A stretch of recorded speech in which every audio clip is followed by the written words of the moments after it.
And in this House, I have seen undignified quarrel breaking out. I do not believe that anyone who has spoken has taken issue with the goals that are being pursued. But the concerns are whether the bill in its form will achieve those goals. Because when we pass laws, we're not passing laws for the statute book. We're passing laws to be used. Well, in the current form, the bill does not achieve that goal and would have to be reworked. Jamaica, the spotlight is on you today. One government MP is currently going viral after breaking ranks with her own party, with the very government, over a bill that the government is trying to pass in the aftermath of Hurricane Melissa. In order for you to understand why MP Marlene Malahoo Forte is currently being celebrated, you must understand what has been happening in Jamaica since the passage of Hurricane Melissa. Hurricane Melissa decimated Western Jamaica, and since then, the ruling Jamaica Labour Party has been on a mission to quickly rebuild these communities and critical infrastructure that people currently need. With that, the government has introduced a law called the National Reconstruction and Resilience Authority, and it would give way to an agency called NARA that the government is hoping would cut through red tape and fast-track the construction of important projects.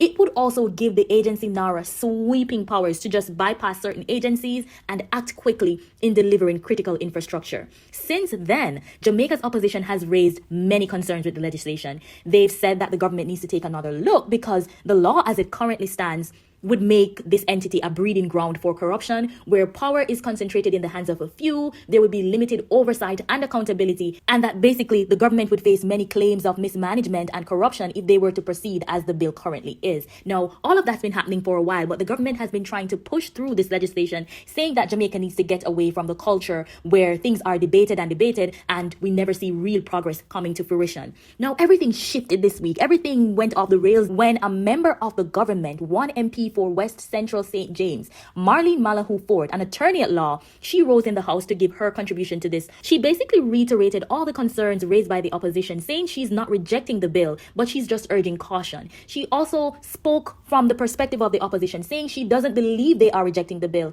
but said for far too long, Jamaica has made laws which have caused contention because they were not looked at in a very careful way. She said, as the opposition did, that the bill would centralize power in the hands of a few, and that's not necessarily a good thing. She talked about certain safeguards which are not there and called for the government to take a second look just to make sure that the law is sound and to prevent future legal challenges. Malahoo Forte is being celebrated because it is not often that we see people breaking ranks with their own parties, with their own government, just to be on the safe side, just to be on the right side of history. This is looking like the kind of politics that we want to see. Whether you are with the ruling party or with the opposition, people want to see leaders who are on the side of the country, who are on the side of their people, regardless of political affiliations. Now take a listen to all the concerns raised by Marlene Malahoo Forte and let me know if you agree with her.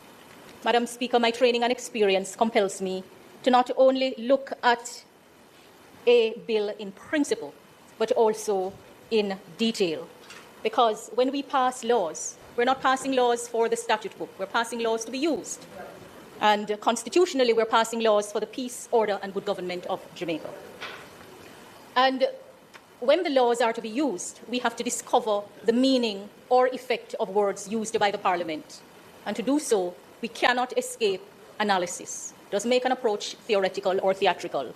We really have to analyze. This bill, as the Prime Minister has said, is the most consequential piece of legislation that is to be passed.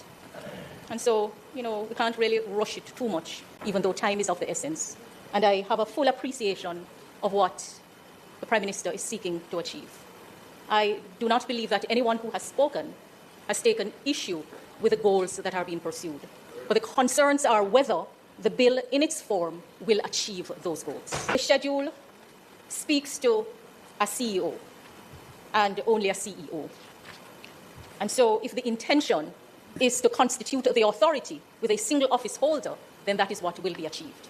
But if that is not the intention, then the bill will require some rework.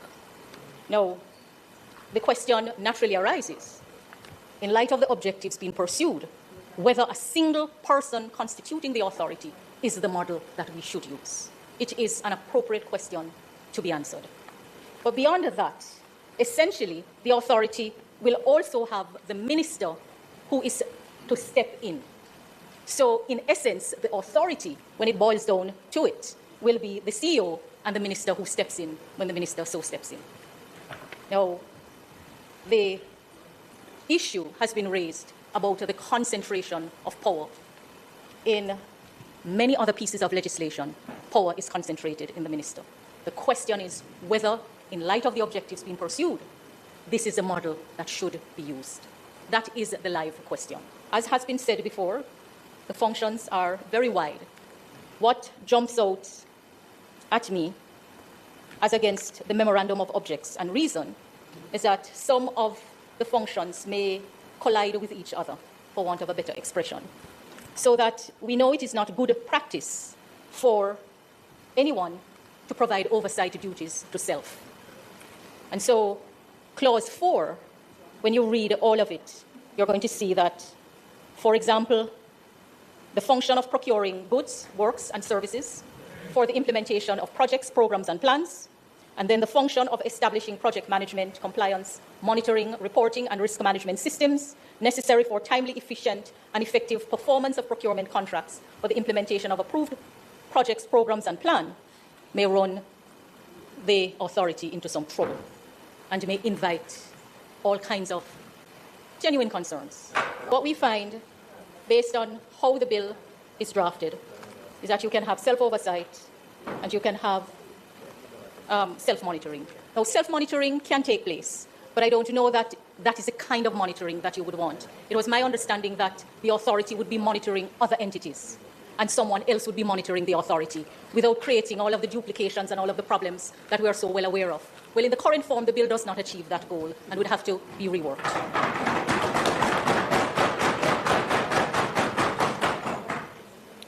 The functions are also cast very wide. And, the experience I've had tells me that when you can prevent some things ex ante or address them, you do so that you do not have to quarrel when you give power to someone and that power is exercised. And in this House, I have seen undignified quarrel breaking out about government exercising powers that are on the statute book, giving the impression as if something is wrong with that. Too many examples of it in this House. I do not subscribe to the school of thought which says that power granted shouldn't be exercised. I believe that if power is granted, it should be exercised. But I also subscribe to the school of thought which says it is not for a minister or an entity to determine the extent of the power that is granted under law, that the law itself must set it out and set it out clearly so that we do not then start quarreling as to whether action taken was actually intended. I think the major concern raised by presenters relate to the taking over of powers that are vested in other entities to achieve the goal of rebuilding and reconstruction. And the Prime Minister spoke to the fragmented way in which things are done and the absence of a coordinated approach on a single platform. And it's really unfortunate that we are there because numerous efforts have been made to bring the entities under one umbrella. And the boards, in many pieces of our legislation, they are accountable to the ministers. And, it remains work in progress. So we can quarrel about what should or shouldn't be done. The truth is that we are at a stage where we don't have the track record of power being exercised in a way to get things done quickly. The provisions are drafted very, very wide, very wide. And I have no doubt that that is done to allow things to progress. But here is the danger in that approach. So the Prime Minister said that you would not be sacrificing the accountability for speed, but in this current form, it will do that. And the bill is not omitting consultation, but it does not specify with whom the consultations should take place. But what we know is that where a law creates a duty to consult, or where there is a duty to consult, either because the law creates it or there is a consistent practice of consultation, the consultation has to be meaningful. So the bill